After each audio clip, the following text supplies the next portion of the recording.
আমি বলবো যে আমার যারা আজকের অতিথিরা রয়েছেন তাদেরকে এক এক করে তাদের সঙ্গে আমি আলাপ করবো। তবে তার আগে আমি বলবো ব্রাত্য বসু কি বলেছেন, ব্রাত্য বসুর বক্তব্য একবার শোনাবো আমি। মমতা বন্দ্যোপাধ্যায়ের আমলে শিক্ষার যা হাল, ইতিহাসের যা হাল, রাজ্যের শিক্ষামন্ত্রী মনীষীদের অপমান করেন, উনি শ্রী চৈতন্য দেবের সঙ্গে এক আসনে রাখেন মমতা বন্দ্যোপাধ্যায়কে, তাহলে সেই রাজ্যে শিক্ষা ব্যবস্থার কত ভালো হবে। যে রাজ্যের মন্ত্রীরা বলেন, বিভিন্ন সময়তে মন্ত্রী, সাংসদ, বিধায়ক তারা বলেন যে কখনো কেউ বলেন যে মা শারদা নাকি জন্মগ্রহণ পরবর্তী জন্মে মমতা হয়ে জন্মেছেন, কেউ বলেন যে শ্রী চৈতন্য মমতা বন্দ্যোপাধ্যায় একই, শ্রী চৈতন্যের সঙ্গে মমতা বন্দ্যোপাধ্যায়ের মিল পান, এবং সেটা যদি হয় কোনো রাজ্যের শিক্ষামন্ত্রী তাহলে শিক্ষার এই দুরবস্থা হবে না তো আর কি দুরবস্থা হবে। আমি আজকে আলোচনা শুরু করার আগে শোনাবো রাজ্যের বর্তমান শিক্ষামন্ত্রী ব্রাত্য বসুর একটি কালজয়ী বক্তব্য, শুনুন। চৈতন্যের বংশধর হতে হবে, তিনি সর্বধর্ম সমন্বয়ের কথা বলেছেন। চৈতন্য একটা ইনক্লুসিভ রাজনীতির কথা বলেছিলেন, সবাইকে সঙ্গে না। তো মমতা দেশী সবাইকে সঙ্গে নিয়ে চলেন, কোনো বিভাজনের রাজনীতি, কোনো ভেদাভেদের রাজনীতি, মানুষকে দূরে ছড়িয়ে দেওয়ার রাজনীতি, এই রাজনীতি চৈতন্য করেননি। এবং চৈতন্যর যদি কোনো সার্থক উত্তরাধিকার এই মুহূর্তে বাংলায় থেকে থাকে তিনি মমতা ব্যানার্জি। চৈতন্যের বংশধর হতে হবে, তিনি সর্বধর্ম সমন্বয়ের কথা বলেছেন। চৈতন্য একটা ইনক্লুসিভ রাজনীতির কথা বলেছিলেন, সবাইকে সঙ্গে না।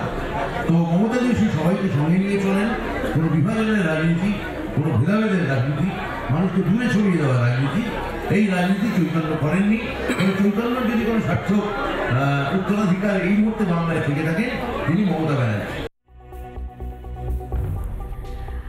ব্রাত্য বসুর কথা শোনাচ্ছিলাম, আমি ব্রাত্য বসুর কথা শুনতে শুনতে আমার মনে পড়ছিল, কিছুক্ষণ আগে বলছিলাম যে নির্মল মাঝির কথা মনে পড়ে যাচ্ছে আজকে। প্রত্যেক মুহূর্তে আসলে সবকিছুকে গুলিয়ে মিশিয়ে একটা খিচুড়ি বানিয়ে দেওয়ার প্রবণতা বোধহয় এই রাজ্যের রয়েছে। এই রাজ্যের শাসক দলের সবাই বোধহয় সেই বিশেষ ট্রেনিং প্রাপ্ত। তৃণমূল বিধায়ক নির্মল মাঝির কথাটা একবার মনে করিয়ে দিয়ে আমি শুরু করবো আজকের আলোচনা।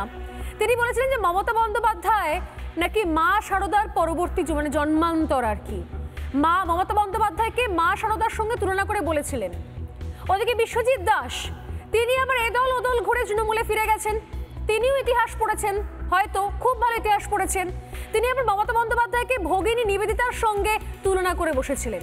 আমি দুজনের বক্তব্যই শোনাবো। নির্মল মাঝির বক্তব্য আমি দেখতে পাচ্ছি, বিশ্বজিৎ দাসের বক্তব্য যদি রেডি থাকে তাহলে বিশ্বজিৎ দাসের বক্তব্য শুনিয়ে আমি আসছি আজকের আলোচনাতে। শুনুন।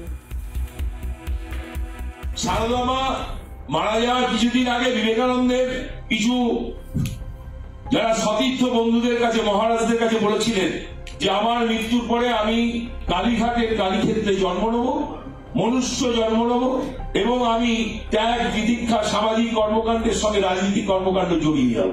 সারদা মায়ের মৃত্যুর পরে মমতা বন্দ্যোপাধ্যায়ের জন্মের সময়টা হচ্ছে সেই অঙ্কটা মিলিয়ে দিচ্ছে। তিনি মা শারদা। ভগ্নী নিবেদিতাকে দেখিনি, আমরা শুনেছি তার কাজ। আমরা ভগ্নী নিবেদিতাকে আমরা শুনেছি যে মানুষের সেবা করবার জন্য নিজের জীবনকে তিনি উৎসর্গ করেছেন। আর আমরা বর্তমানে দেখতে পাচ্ছি এমন একজন নেত্রী এই বাংলার মানুষের জন্য কাজ করছেন, যে মানুষের সেবা করবার জন্য নিজের জীবনকে উৎসর্গ করেছেন। তিনি আর কেউ নন, আপনার আমার সকলের জননেত্রী বাংলার মুখ্যমন্ত্রী মমতা বন্দ্যোপাধ্যায়। নানা ধরনের কন্টেন্ট দেখার জন্য লাইক করুন, শেয়ার করুন আমাদের ফেসবুক পেজ, সাবস্ক্রাইব করুন আমাদের ইউটিউব চ্যানেল। পাশাপাশি অন্যান্য ব্রেকিং নিউজের জন্য অবশ্যই চোখ রাখুন রিপাবলিক বাংলায়।